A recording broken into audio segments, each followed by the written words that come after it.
passada? É de hoje?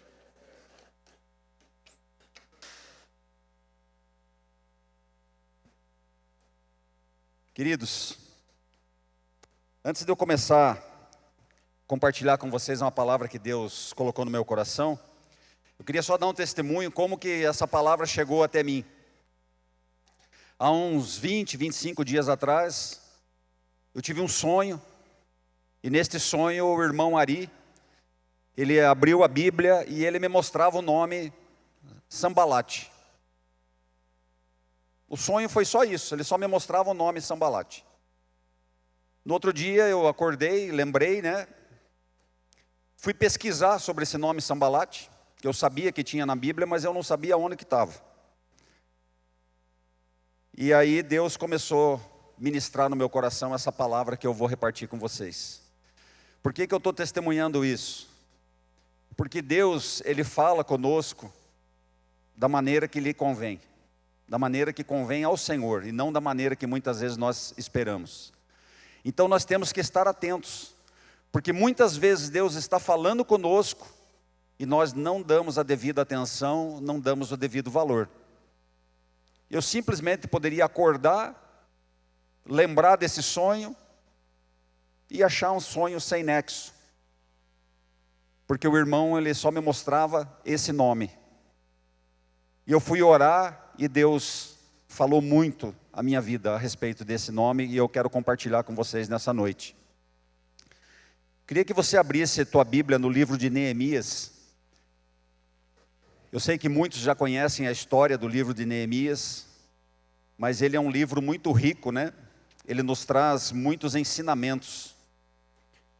E o Senhor já me deu outras palavras com o livro de Neemias, mas essa em específico, desta forma, não tinha dado ainda. Só para a gente se localizar no tempo cronológico, mais ou menos há 1400 anos antes de Cristo, Israel era um povo que estava cativo no Egito, e Deus usa a vida de Moisés, como vocês conhecem a história, e tira Israel do Egito, tira o povo hebreu do Egito, lhe faz uma promessa que lhe daria uma terra onde manava leite e mel. E Israel, ele começou a se tornar uma nação poderosa. O povo de Israel começou a ser temido pelas outras nações, porque as outras nações começaram a ver as coisas sobrenaturais que aconteciam nas batalhas. E as outras nações começaram a saber que aquilo acontecia porque Israel tinha um único Deus, e esse Deus pelejava por Israel. É isso que a palavra nos ensina. Então Israel se tornou uma nação muito poderosa. Isso 1400 anos antes de Cristo. Porém se passaram quase 1000 anos, e no ano de 423 antes de Cristo, Neemias estava servindo na casa do rei Artaxerxes, porque o povo de Israel tinha sido levado cativo novamente. Então vocês percebem que 1400 anos antes, Deus tirou o povo da escravidão, se tornou uma nação poderosa, mas eles voltaram a ser escravos. Por quê? Porque eles fizeram aquilo que era mal aos olhos do Senhor. Eles se voltaram a outros deuses, eles coabitaram com outros povos, os quais Deus tinha proibido, e aí pela idolatria, Deus pesou a mão sobre a vida desse povo novamente. Então eu estou contando isso só para situar vocês, a partir de qual ponto da história que nós vamos ler. Então você abriu tua Bíblia no livro de Neemias, capítulo 1, eu queria ler o versículo 1 até o 4, As palavras de Neemias, filho de Acalias. E sucedeu no mês de Quisleu, no ano 20º, estando eu em Suzã, a fortaleza, que veio Anani, um de meus irmãos, e ele e alguns de Judá. E perguntei-lhes pelos judeus que escaparam e que restaram do cativeiro, e acerca de Jerusalém. E disseram-me: os restantes que não foram levados para o cativeiro, lá na província, estão em grande miséria e desprezo. E o muro de Jerusalém fendido e as suas portas queimadas a fogo. E sucedeu que, ouvindo eu estas palavras, assentei-me e chorei. E lamentei por alguns dias, e estive jejuando e orando perante o Deus dos céus. Então o cenário é o seguinte: o povo de Israel tinha sido levado cativo, mas uma parte do povo continuou vivendo lá em Israel. Só que era uma terra arrasada, uma terra assolada. A palavra nos diz que as muralhas tinham caído, as portas tinham sido queimadas a fogo. E se você olhar para a vida de Neemias, ele era um camarada que ele tinha uma vida boa. A Bíblia diz que ele era copeiro do rei.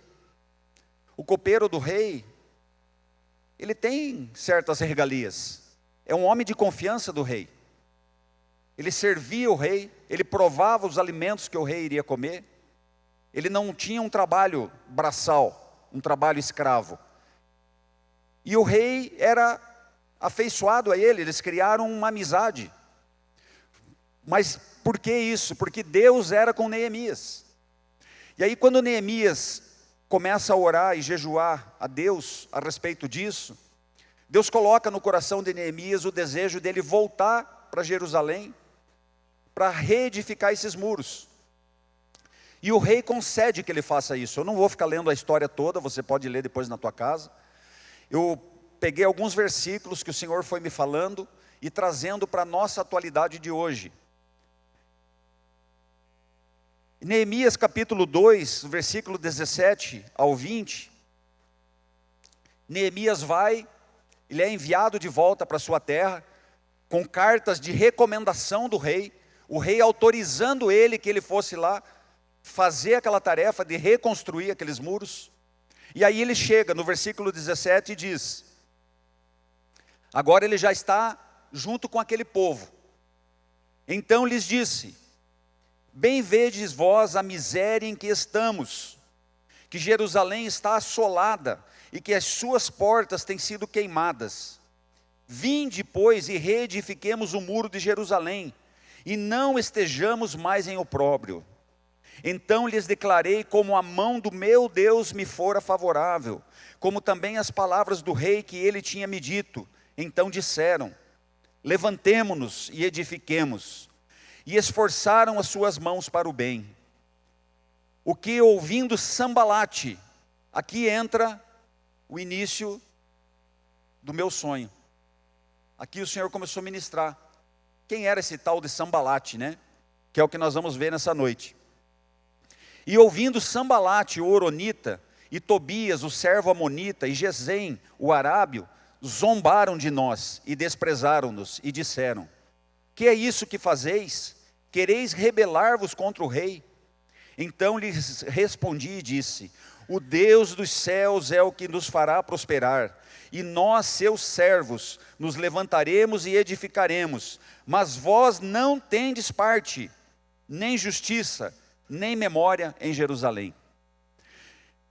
Estudando, aqui fala de outras pessoas, né? Tobias, Gesem, mas eu peguei o nome do Sambalate, porque o Sambalate ele foi o principal inimigo de Neemias.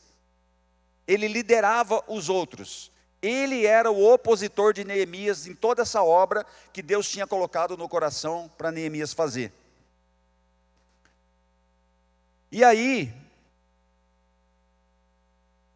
pesquisando, o nome Sambalate, ele era um nome babilônico. E tinha um significado, que era sim, o Deus da lua da vida. No próprio nome do camarada já tinha maldição, né? Ele estava ali para se opor a tudo que Deus queria que os seus servos fizessem. E aí eu comecei a me lembrar, na minha vida, e eu quero que você se recorde na tua vida, quando você se converteu, apareceram vários opositores. Na minha vida apareceram vários opositores. que era contrário àquela decisão que eu tinha tomado. Porque nós, quando nos convertemos, é porque nós tomamos uma decisão. Você está indo por um lado e você converte e vai para outra direção. Quando eu resolvi reconhecer Senhor Jesus como o Senhor da minha vida e Salvador, muitas pessoas se desagradaram disso. Pessoas que se diziam meus amigos.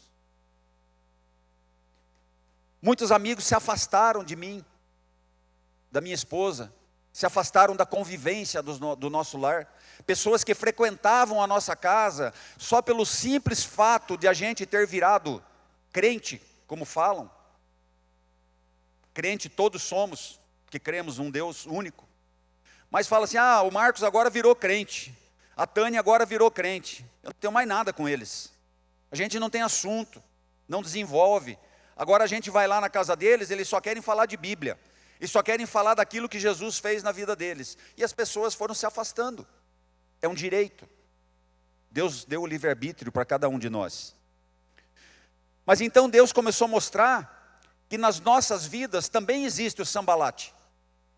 Nas nossas vidas também existem aqueles que se opõem àquilo que Deus quer fazer nas nossas vidas. E aí, eu tive pensando, muitas pessoas têm problema com a própria família.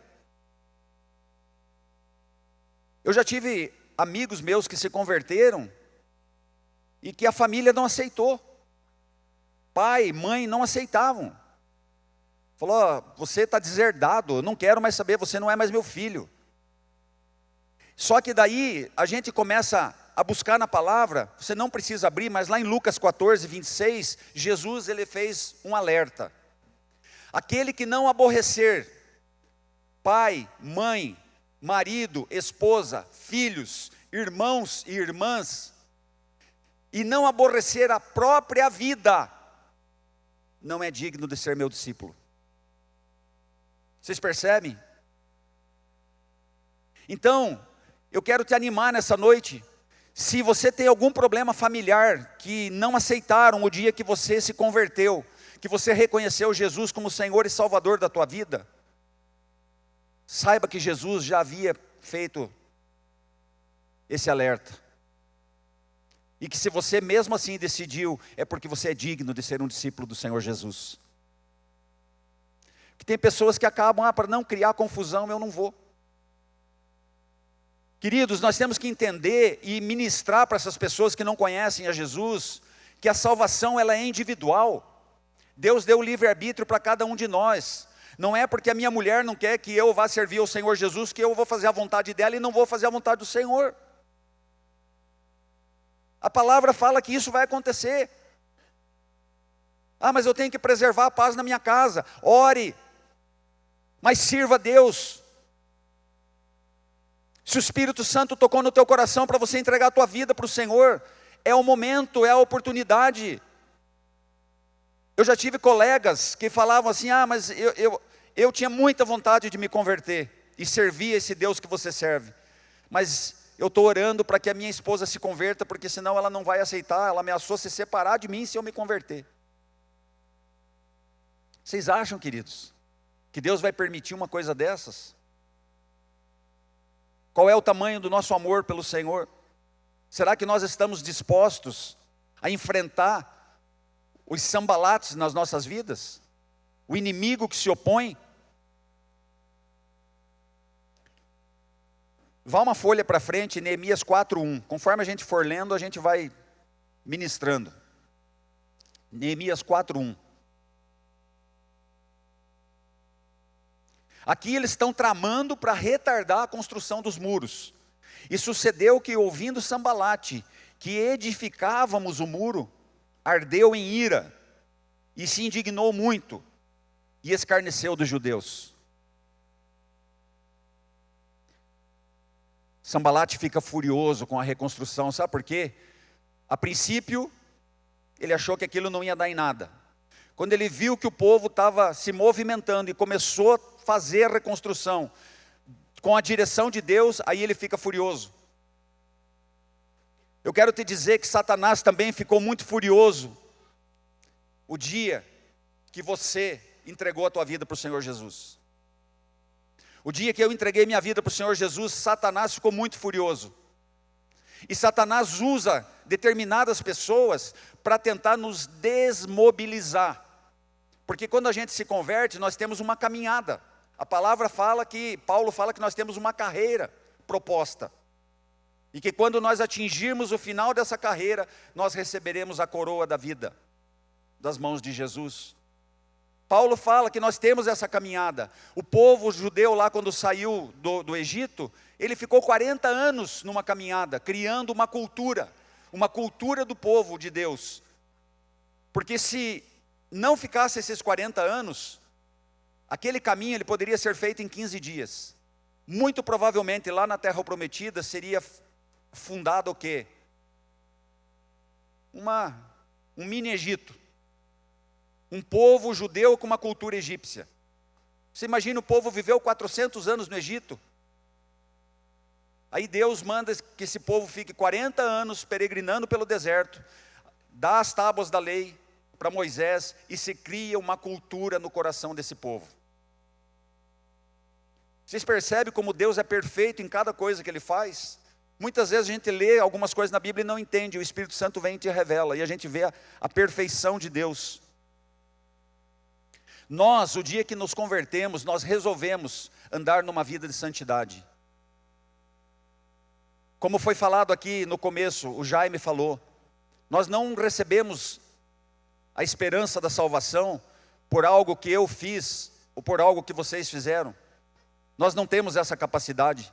A Bíblia diz que não é por obras, mas é pela graça. Mas nós temos que fazer uma coisa, é dizer sim ao Espírito Santo. Isso eu não posso fazer por você e você não pode fazer por mim. Isso é cada um vai dar conta da sua própria vida. E é cada um que um dia falou sim para Jesus. Lá em Apocalipse fala que eis que estou à porta e bato, se ouvirdes a minha voz e abrir a porta, eu entrarei em sua casa e com ele cearei e ele comigo. E o dia que eu me converti, eu falei, Jesus, eu quero que o Senhor venha morar dentro de mim. Eu quero que o Senhor venha cear comigo. E a partir de hoje eu vou andar em santidade. A partir de hoje eu vou te servir. Queridos, não é fácil, precisa de esforço. Mas a nossa capacitação vem do alto. Porque quando nós oramos a Deus, para Deus nos capacitar, Ele sabe o ponto fraco de cada um de nós e Ele nos fortalece. Mas nós temos que buscar, porque se eu quiser fazer com a minha própria vontade, com a minha própria força, nós não temos essa capacidade. Mas nós temos sim que nos humilhar diante de Deus. Queridos, Neemias 4, versículos 7 e 8. E sucedeu que, ouvindo Sambalate e Tobias, e os arábios, e os amoritas, e os asdoditas, que tanto ia crescendo a reparação dos muros de Jerusalém, que já as roturas se começavam a tapar, iraram-se sobremodo. E ligaram-se entre si todos para virem atacar Jerusalém, e para os desviarem do seu intento. Que coisa terrível.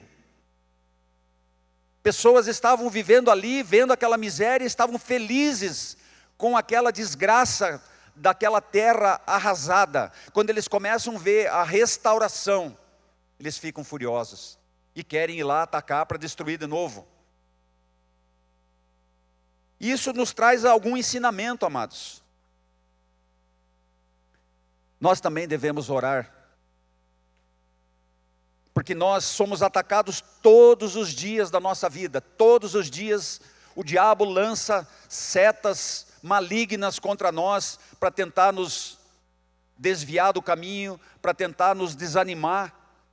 Todos os dias da nossa jornada.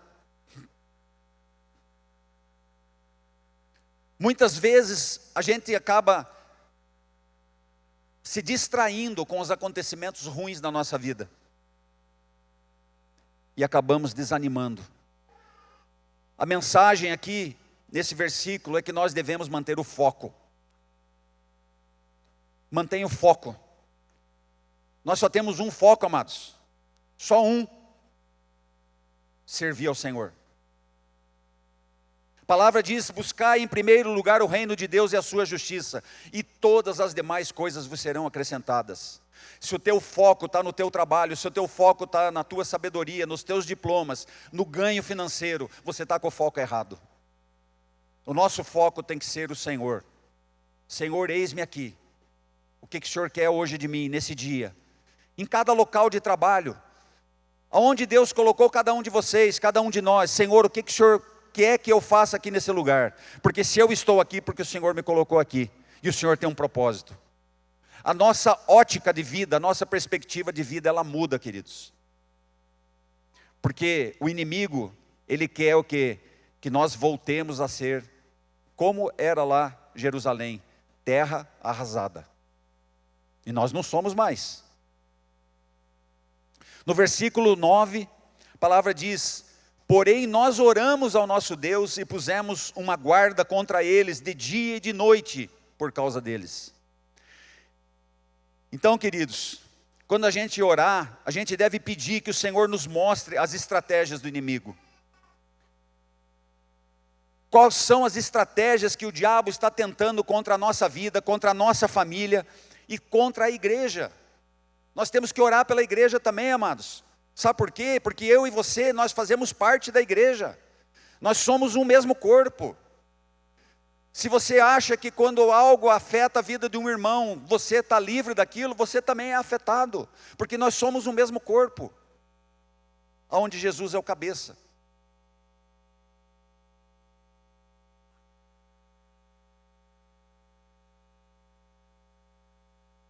Não se esqueça que o diabo, ele sabe dos nossos pontos fracos. E é nesses pontos fracos que nós devemos ter vigilância redobrada. Tem um exemplo na Bíblia que eu gosto muito. Só vou citar como exemplo. A história de José no Egito, acho que todo mundo sabe, né? Todo mundo já leu, já ouviu falar de José no Egito. José foi vendido pelos seus irmãos, foi levado como escravo, e aí Potifar, que era o chefe da guarda real, compra José e coloca ele para administrar a sua casa. E a mulher de Potifar começa a assediar José. 2 pontos que nós temos que tirar como ensinamento disso. Primeiro, José se recusa a se deitar com ela, porque ele honrava a Deus e honrava o seu patrão, o seu senhor. Segundo ponto, ele evitava ficar perto dela. Sabe por quê? Aqui tem um ensinamento muito profundo. Por que José evitava ficar perto dela? Se imagina, ela morando na casa e ele era o chefe da casa. Porque Potifar tinha colocado ele para administrar todos os seus bens. Certamente ele cruzava com ela vários momentos do dia dentro daquela casa. Mas ele evitava ficar perto dela, sabe por quê? Porque ele reconhecia que aquilo era a sua fraqueza. Então ele vigiava. Ele reconhecia como homem que ele era fraco. Ele tinha medo de cair. Você imagina a mulher assediando ele. Ele tinha medo, então ele evitava, ele vigiava no seu ponto fraco. E é esse o ensinamento que a palavra está trazendo aqui no livro de Neemias. Neemias orou a Deus e colocou guardas para cuidar das partes que estavam ainda abertas, vigiando os pontos fracos. Queridos, nós não devemos ter medo do inimigo, porque Deus é conosco. E eu vou dizer uma coisa para vocês, que a gente sabe, mas muitas vezes nós nos esquecemos. O nosso inimigo, ele já está derrotado. Eu vou repetir. O nosso inimigo já está derrotado. Amém. Se você crê nisso, diga amém. Sabe por quê? Porque Jesus pisou na cabeça dele lá naquela cruz do Calvário. Jesus já derrotou Satanás, mas ele ainda está solto. E você sabe como que ele engana o povo? Com a mentira, porque a Bíblia diz que ele é o pai da mentira. Então ele engana o povo, mas ele já está derrotado. Neemias 4, de 13 a 14, a palavra diz assim: pelo que pus guardas nos lugares baixos por detrás do muro e nos altos, e pus o povo pelas suas famílias, com as suas espadas, com as suas lanças e com os seus arcos. E olhei e levantei e me disse aos nobres e aos magistrados e ao resto do povo: não os temais, lembrai-vos do Senhor, grande e terrível, e pelejai pelos vossos irmãos, vossos filhos, vossas mulheres e vossas casas. Neemias ali, além de estar conduzindo a reconstrução, ele estava animando aquele povo, porque os seus opositores, liderados por Sambalate, queriam trazer o quê? Novamente, o medo na vida daqueles irmãos, na vida daquelas pessoas. E Neemias vem e fala, né? Que o Senhor, lembre-se do Senhor. Quando você estiver recebendo algum ataque na tua vida, algum ataque do inferno sobre a tua vida, lembre-se daquele que é o Senhor, a quem nós servimos. Ele é o nosso socorro presente. Ele é o nosso socorro. Nós só temos que clamar, só temos que orar, só temos que pedir. E o Senhor vai te mostrar as estratégias do maligno sobre a tua vida.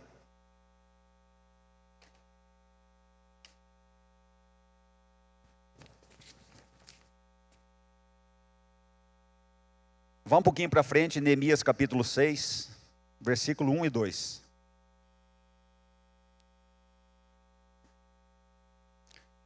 Então Sambalate, ele viu que até então todas as estratégias que ele tinha tomado, ele não tinha tido êxito.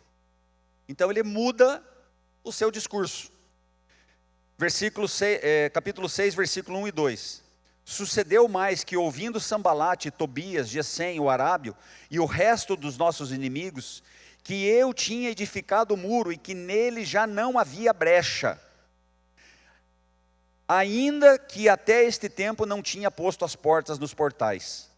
Sambalate e Gesem enviaram a dizer: vem e congreguemo-nos juntamente nas aldeias, no vale de Ono. Porém, intentavam fazer-me mal. Vocês percebem a estratégia aqui de Sambalate? Eu não consigo combater ele, então eu vou usar de artimanha. Neemias, vem congregar, vem se juntar a nós, né? Vem aqui, eu vou fazer um churrasco para você. Mas Deus já havia revelado para Neemias que Sambalate era o seu inimigo. O inimigo, ele sempre vai tentar nos enganar, queridos. Como eu disse, ele é o pai da mentira. Então cuide muitas vezes daquelas coisas que não têm aparência de coisa errada.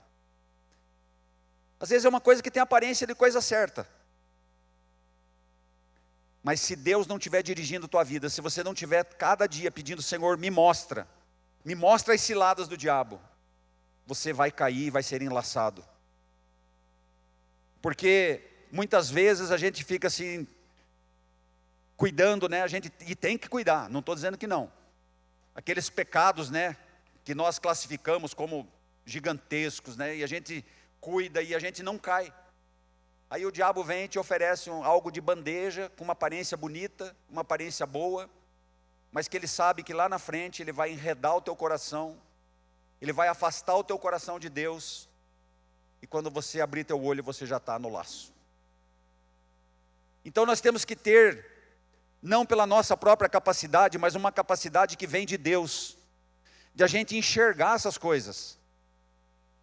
Às vezes um negócio que estão propondo para você.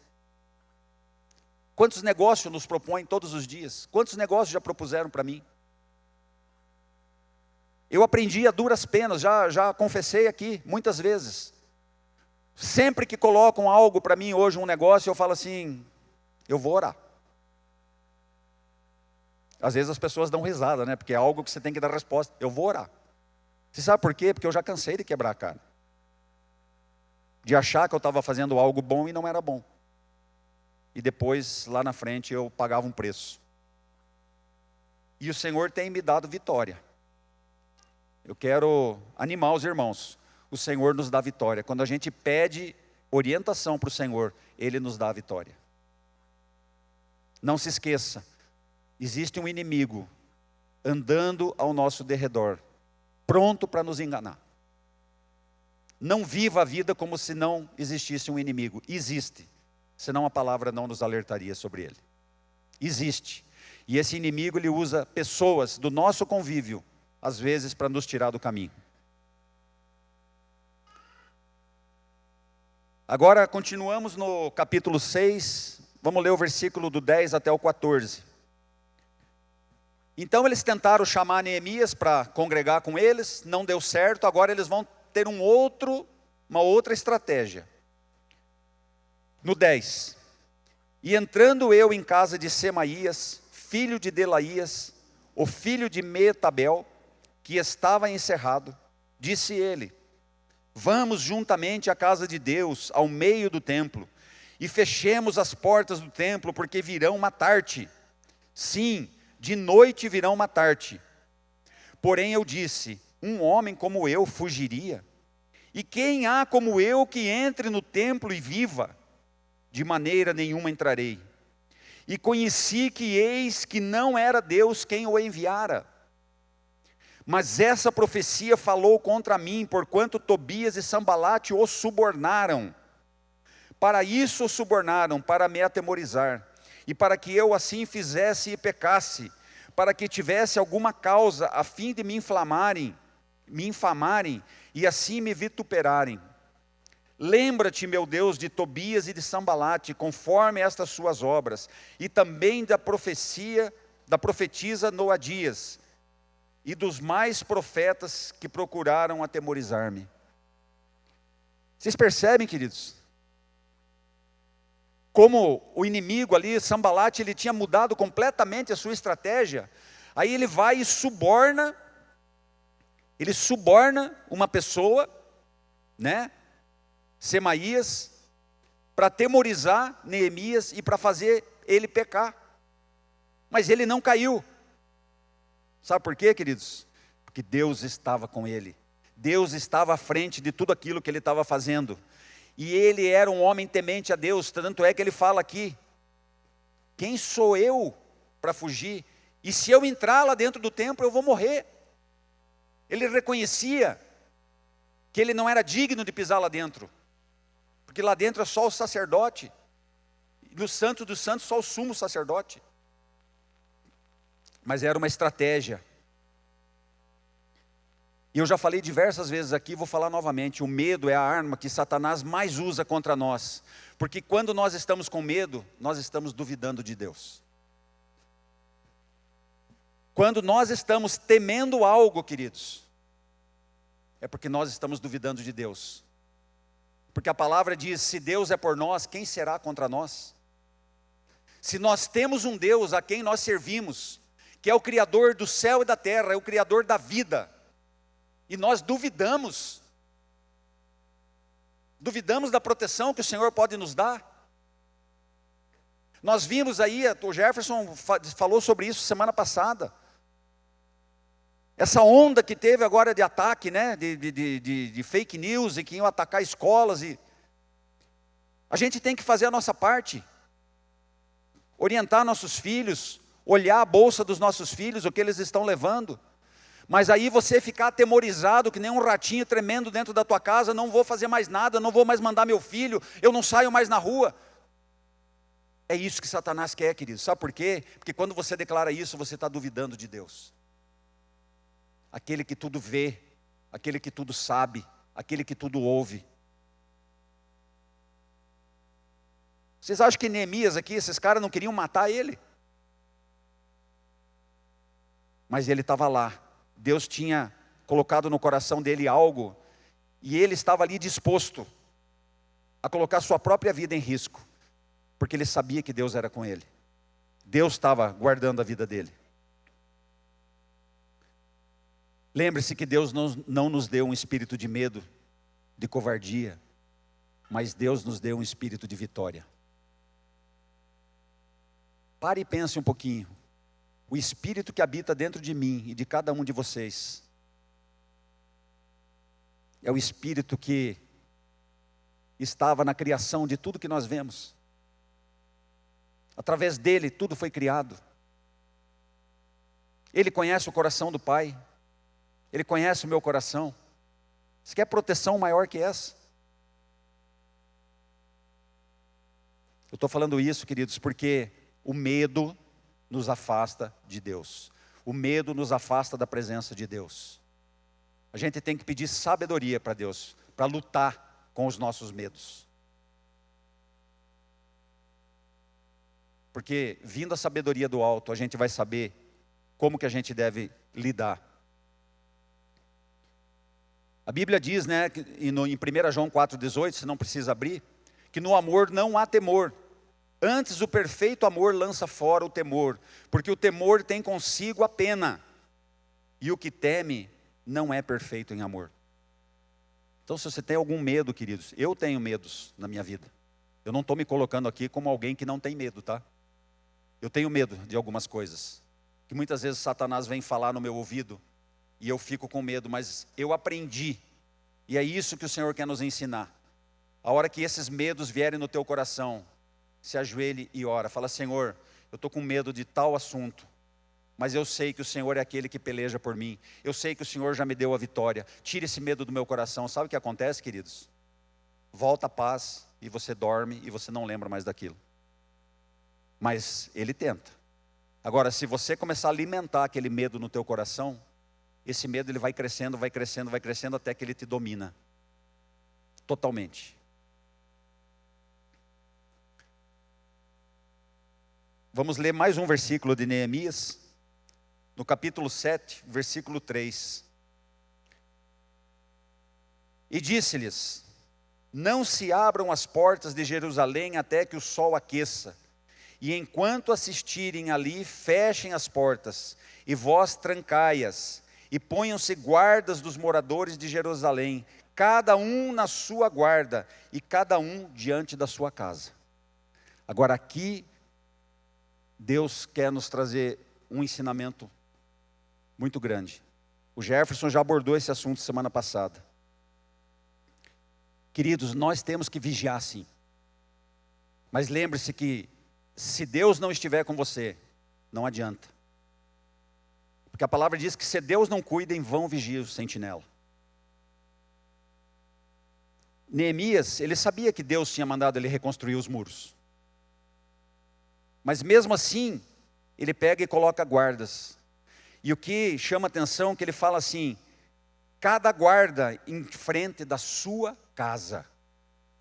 Cada um de nós deve cuidar daquilo que é mais precioso para nós, que é a nossa família.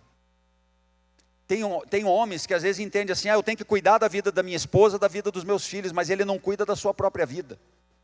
E a palavra diz que você deve cuidar primeiro da sua vida, para depois cuidar da vida daqueles que você ama. Porque nós temos que estar espertos com as coisas, queridos, que estão acontecendo nos dias atuais.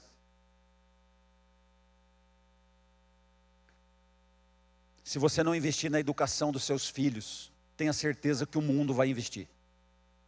Tenha certeza que o coraçãozinho dos nossos filhos, eles estão como uma tela vazia para ser preenchida.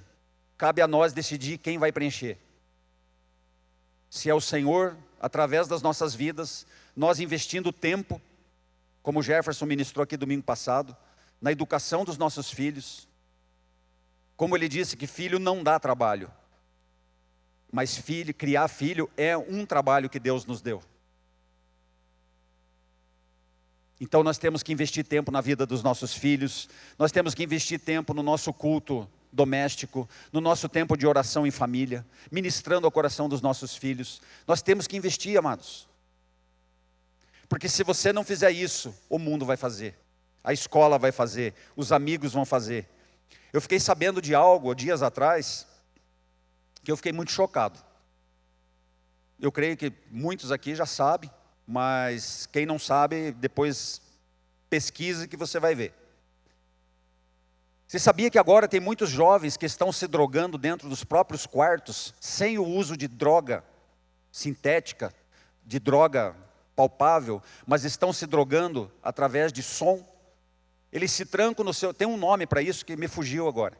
Mas eles se trancam nos seus quartos, com fones de ouvido. Eles ouvem uma determinada música, uma determinada frequência, que vai ativar as ondas cerebrais da mesma maneira que a cocaína ou a maconha faz. Porque o nosso cérebro, ele é químico, ele funciona com disparos elétricos quimicamente. Então, se descobriu que através dessa música, os neurônios começam a disparar sinais, a pessoa vai ficar chapada, como se ela estivesse usando uma droga. E às vezes o pai e a mãe pensam, meu filho, minha filha, está lá no quarto ouvindo um som, deixa ele tranquilo. Só funciona usando fone de ouvidos, numa determinada frequência. Assim, a audível não funciona. Eu fiquei chocado a hora que eu soube isso. Eu fui pesquisar e isso existe, tem propaganda na internet. Queridos, se nós não cuidar dos nossos filhos, daqui a pouco a gente perde os filhos dentro de casa. É como eu sempre digo, a internet é uma coisa muito boa, se nós soubermos usá-la. Porque a internet pode trazer desgraça e destruição para dentro da nossa casa, sem a gente saber. Fica esse alerta, queridos. Abra o teu olho. Vigie. Veja o que teu filho está fazendo, o que a tua filha está fazendo. Veja. Antigamente os pais vigiavam a gente de uma outra forma. Nós aqui somos cristãos. A gente vai exercer essa vigilância em amor, explicando para os nossos filhos. Antigamente era tudo diferente. As coisas hoje estão muito fáceis. Você imagina você não precisar sair de dentro da tua casa. Basta você ter uma internet boa. Olha que ponto que se chegou as coisas. Aí famílias são destruídas. Porque o pai e a mãe pensaram que o filho ou a filha estavam só curtindo um som.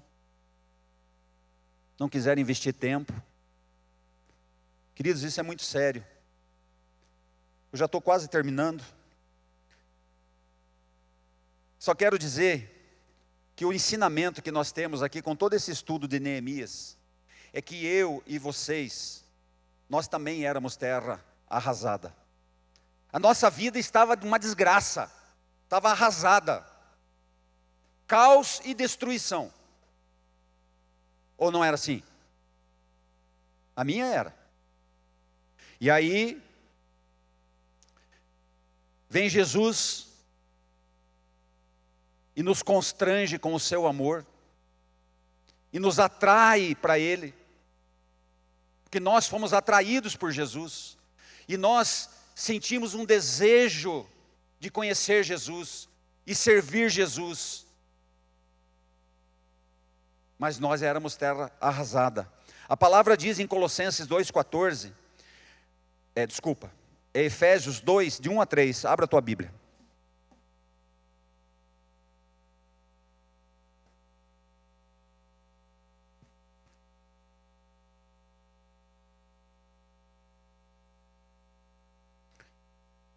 Efésios 2, de 1 a 3. A Bíblia vai falar como que você e eu éramos. E vos vivificou, estando vós mortos em ofensas e pecados. E talvez alguém vai falar assim, peraí, mas eu estava vivo, não estava morto. Você estava morto espiritualmente. Em que no outro tempo andaste segundo o curso deste mundo, segundo o príncipe das potestades do ar, do espírito que agora opera nos filhos da desobediência, entre os quais todos nós também, antes andávamos nos desejos da nossa carne, fazendo a vontade da carne e dos pensamentos, e éramos por natureza filhos da ira, como os outros também. É assim que Deus nos via, amados. Filhos da ira, filhos da desobediência, filhos do diabo. Mas a partir do momento que Jesus me atraiu e Jesus riscou a minha célula de dívida, eu passei a ser chamado de filho do Altíssimo. Vocês percebem a diferença? Nós éramos terra arrasada, e aí Jesus vem e conserta a nossa vida. E como Jaime ministrou aqui no início, lá em Colossenses 2,14 fala que havendo riscado a cédula que era contra nós, nas suas ordenanças, a qual de alguma maneira nos era contrária, e atirou do meio de nós, cravando-a na cruz. Glória a Deus. Existia uma cédula, um escrito de dívida. O Jamê já ministrou muitas vezes sobre isso. Uma dívida que nem eu e nem você poderíamos ter pago, jamais. Mas Jesus vem e paga essa dívida com o seu próprio sangue. E nos faz um povo livre. E Jesus começa a restaurar a nossa vida. Aquilo que eu fazia eu já não faço mais. Mas eu continuo tendo lutas. A gente continua tendo lutas. Porque a palavra diz em 2 Coríntios 5,17: e assim, se alguém está em Cristo, é nova criatura. As coisas antigas já passaram, e eis que se fizeram novas. Se eu e você estamos em Cristo, nós somos novas criaturas. As coisas que eu fazia eu não faço mais, você não deve fazer mais. Já passou. Agora as coisas que eu faço é para agradar o meu Deus. As coisas que eu faço é para o Senhor Jesus.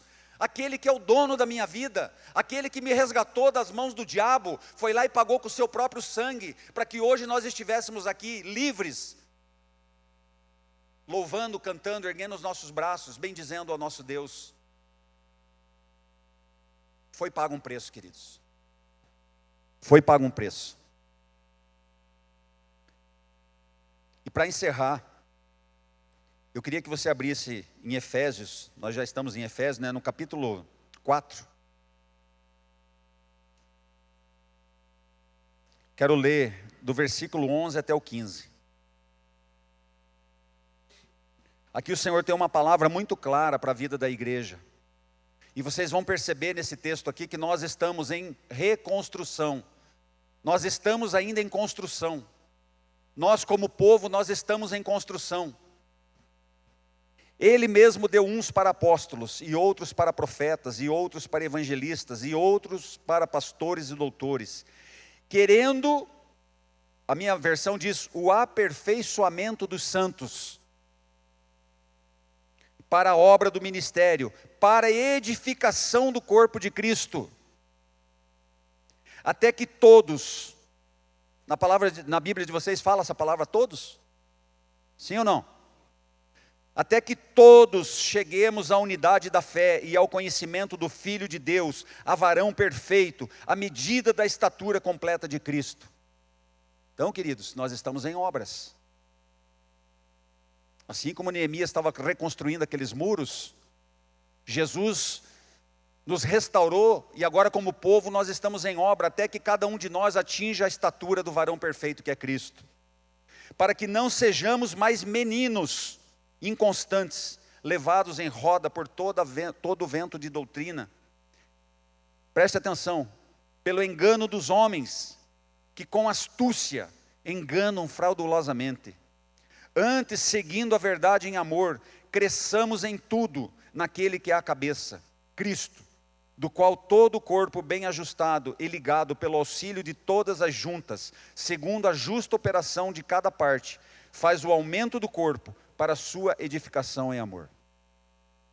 Então nós continuamos em edificação, queridos, até que nós atinjamos a estatura do varão perfeito. E eu queria encerrar com uma frase que eu gosto muito, que foi escrita pelo Charles Spurgeon. Ele diz assim: a verdadeira conversão dá segurança ao homem, mas não lhe permite cessar de vigiar. A nossa conversão nos trouxe segurança, não trouxe? Eu tenho certeza da salvação.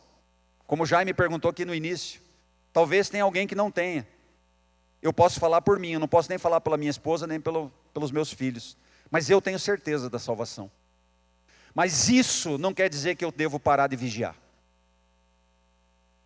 A gente tem que vigiar toda hora, todo dia. Pedir para o Senhor nos capacitar, que o Senhor nos mostre. Porque muitas coisas nós não conseguimos ver, nem que estamos fazendo errado. Muitas vezes se eu falo uma palavra agressiva com alguém, talvez eu não consiga ver aquilo como algo errado. mas o Espírito Santo vem e ministra no meu coração. E aí eu vou lá e peço perdão para a pessoa. Eu estou falando algo que acontece na minha vida, mas eu sei que cada um de vocês sabe dos seus pontos fracos. Deus também sabe. Coloque os teus pontos fracos diante de Deus. Vigie, coloque vigilância dobrada, assim como José. Se você tem um ponto fraco, se afaste. Se a bebida é o teu ponto fraco, não se atreva a beber um copo. Não se atreva a tomar um copo de vinho. Se a bebida é o teu ponto fraco, sabe por quê? Porque é ali que ele vai te derrubar. Se o teu ponto fraco é a pornografia e você tem se resguardado disso, você que é jovem, você tem se resguardado para honrar o Senhor, não permita que dê uma olhadinha de canto de olho, sabe por quê? Porque isso vai fazer com que você comece a olhar de novo. Então vigie cada um na sua área. Se a tua área é a mentira, se a tua área é a desonestidade, eu espero que isso não exista, mas se for, coloque diante de Deus, porque essas áreas precisam ser restauradas, assim como esse muro foi restaurado. E a restauração, queridos, não é por nós, não somos nós que vamos restaurar a nossa vida. Nós não temos capacidade alguma, mas a hora que eu reconhecer aonde que está errado, o que está errado na minha vida, o Senhor vai restaurar, mas eu tenho que pedir para Ele, eu tenho que mostrar dependência. Amém? Coloque-se de pé, vamos estar orando.